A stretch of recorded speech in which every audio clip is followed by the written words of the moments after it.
안녕하세요.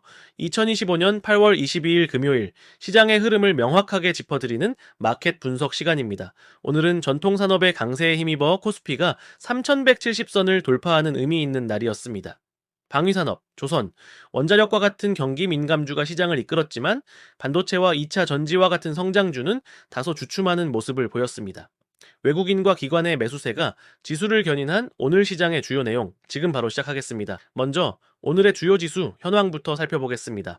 2025년 8월 22일 이 코스피 지수는 어제보다 29.09.9포인트, 즉 0.93% 상승한 3170.83에 마감했습니다.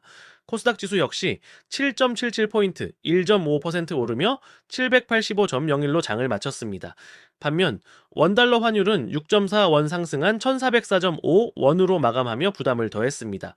투자자별로 보면 코스피 시장에서는 외국인과 기관이 각각 1252억 원, 145억 원을 순매수하며 지수 상승을 이끌었습니다. 반면 개인은 1275억 원을 순매도했습니다. 자, 코스닥 시장에서도 외국인이 4억 6천억 원을 순매수하며 좋은 흐름을 보였습니다. 오늘 시장의 주요 동향을 정리해보면 중국 경기 회복에 대한 기대감이 투자 심리를 개선시켰고 한국 정부의 인공지능 AI 투자 강화 발표가 관련 산업에 긍정적인 영향을 미쳤습니다. 하지만 제롬 파월 연준 의장의 잭슨 홀 연설을 앞둔 경계감과 금리 불확실성은 시장의 부담으로 작용했습니다. 업종별 흐름을 더 자세히 들여다보겠습니다. 오늘 시장은 업종별로 희비가 엇갈렸습니다. 먼저 상승한 업종을 숫자로 살펴보면 방위산업이 2.3% 상승하며 가장 돋보였고 기계 장비가 2.18%, 조선이 1.89%, 전기가스가 1.67% 상승하며 그 뒤를 이었습니다. 방위산업 부문에서는 한화에어로스페이스가 외국인 매수세에 힘입어 4.8% 상승했고 조선업의 HD현대중공업은 수주 기대감으로 1.59% 올랐습니다. 또한 원자력 정책 수혜 기대로 두산에너빌리티는 7.14%라는 높은 상승률을 기록했습니다. 반면 하락한 업종을 보면 통신업이 0.95% 하락했고 반도체 IT가 0.74%, 2차 전지가 0.67% 하락하며 약세를 보였습니다. SK하이닉스와 LG에너지솔루션 같은 대형 성장주에서 차익 실현 매물이 나온 영향이 컸습니다. 금융업 역시 금리 불확실성으로 인해 0.45% 하락했습니다. 오늘 시장을 주도했던 상승 상위 5개 업종을 자세히 분석해 보겠습니다. 이들 5개 업종은 모두 1% 이상 상승했으며 외국인과 기관의 동반 순매수가 상승을 이끌었습니다. 첫째, 건설업이 2.31% 상승했습니다. 중국의 부동산 부양책에 대한 기대감이 커진 덕분입니다. 둘째, 기계장비 업종이 2.18% 올랐습니다.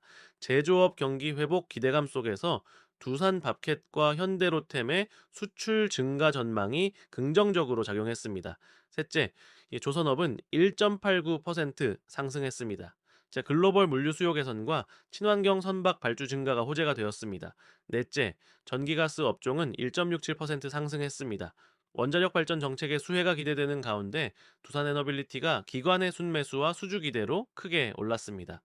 다섯째, 화학 업종이 1.34% 상승했습니다. 글로벌 석유화학 경기 회복 기대감과 LG화학의 2차 전지 사업 부문에 대한 긍정적 전망이 주게 반영되었습니다. 이번에는 부진했던 업종들을 살펴보겠습니다. 자, 오늘 시장에서 하락률이 가장 컸던 업종은 통신으로 0.95% 하락했습니다. 이어서 IT 서비스가 0.74%, 2차 전지가 0.67%, 운송 창고가 0.62%, 그리고 금융이 0.45% 하락했습니다.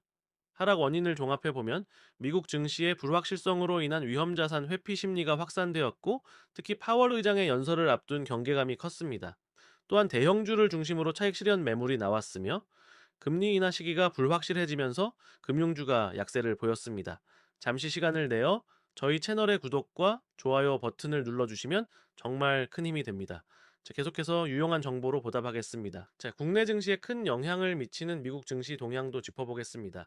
간밤 미국 증시는 제롬 파월 연준 의장의 잭슨 홀 연설을 앞두고 다우, S&P 500, 나스닥 3대 지수 모두 하락 마감했습니다.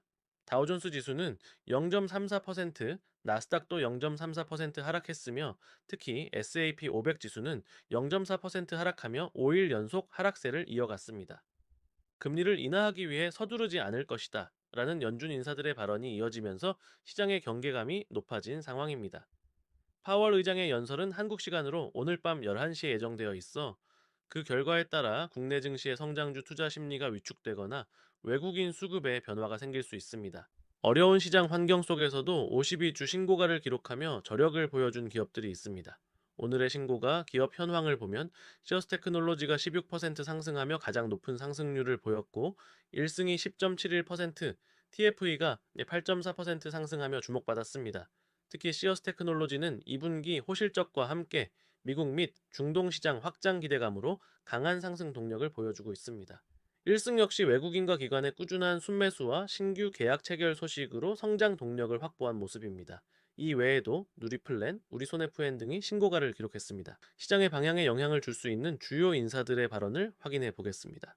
제롬 파월 연준 의장은 최근 금리 인하를 서두르지 않을 것이며 현재 통화 정책이 적절한 수준에 있다고 언급했습니다. 오늘 8월 22일 오후 11시 잭슨홀 연설이 예정되어 있어 금리 정책 방향성이 주목됩니다. 하워드 막스 오크트리 캐피털 회장은 미국 증시는 현재 거품 초기 단계에 있다며 닷컴 버블 시기가 떠오른다고 말했습니다. 그는 투자자들의 경계가 필요하다고 강조했습니다. 이창용 한국은행 총재는 8월 28일 통화정책 방향 결정회의를 앞두고 있으며 현행연 2.5% 금리 기조를 유지할 것으로 전망됩니다. 오늘 시장에서 우리가 꼭 기억해야 할 5가지 포인트를 정리해 드리겠습니다. 수급 주도 시장, 외국인과 기관의 동반 매수세가 지수 상승을 이끌었습니다. 정책 기대감, 정부의 AI 투자 강화 발표와 함께 방위산업, 조선 원자력 등 전통 산업에 대한 정책 지원 기대감이 커지고 있습니다. 미국 금리 불확실성, 오늘 밤 파월 의장의 연설에 따라 글로벌 시장의 변동성이 커질 수 있습니다. 업종별 양극화, 방산조선 등 전통 산업의 강세와 반도체 2차전지 등 성장주의 약세가 뚜렷하게 나타났습니다. 단기 투자 심리, 원달러 환율이 1,400원을 넘어서면서 수출 기업에 대한 우려가 커졌지만 52주 신고가 종목이 늘어나는 긍정적인 모습도 나타났습니다. 마지막으로 향후 시장 전망과 투자 전략에 대해 말씀드리겠습니다. 향후 시장은 전통산업의 강세가 지속되는 가운데 성장주는 점진적인 회복을 보일 것으로 전망됩니다. 특히 방산, 조선, 전기가스, 그리고 반도체 업종에 주목할 필요가 있습니다. 투자 전략으로는 첫째, 이 방산, 조선과 같이 정부 정책의 수혜가 예상되는 업종에 대한 투자를 확대하고 둘째, 2차 전지와 반도체처럼 최근 조정을 받은 성장주는 단계적인 분할 매수 전략이 유효합니다. 셋째, 파월 의장 연설 이후 외국인 수급 변화를 꾸준히 체크해야 하며 넷째, 미국 증시의 불확실성에 대비해 방어주와 성장주를 적절히 배분하는 리스크 관리가 필요합니다. 단기 1, 2주, 파월 의장 발언의 영향으로 단기 조정 가능성이 있습니다. 중기 1, 2개월, 9월 미 FOMC 이후 금리 방향성이 명확해지고 정책 효과가 나타날 것입니다. 장기 3에서 6개월, 실적 개선 종목을 중심으로 시장이 차별화될 것으로 예상됩니다. 마무리. 오늘 준비한 내용은 여기까지입니다. 시장은 언제나 불확실성을 안고 움직이지만 명확한 분석과 전략이 있다면 더 나은 투자 결정을 내릴 수 있습니다. 오늘 제공해드린 정보는 투자의 참고 자료로만 활용해 주시기 바라며 모든 투자의 최종 책임은 투자자 본인에게 있음을 기억해 주시기 바랍니다. 내용이 유익하셨다면 마지막으로 채널 구독과 좋아요 한 번 더 부탁드립니다. 저는 다음 주에 더 알찬 시장 분석으로 다시 찾아뵙겠습니다. 감사합니다.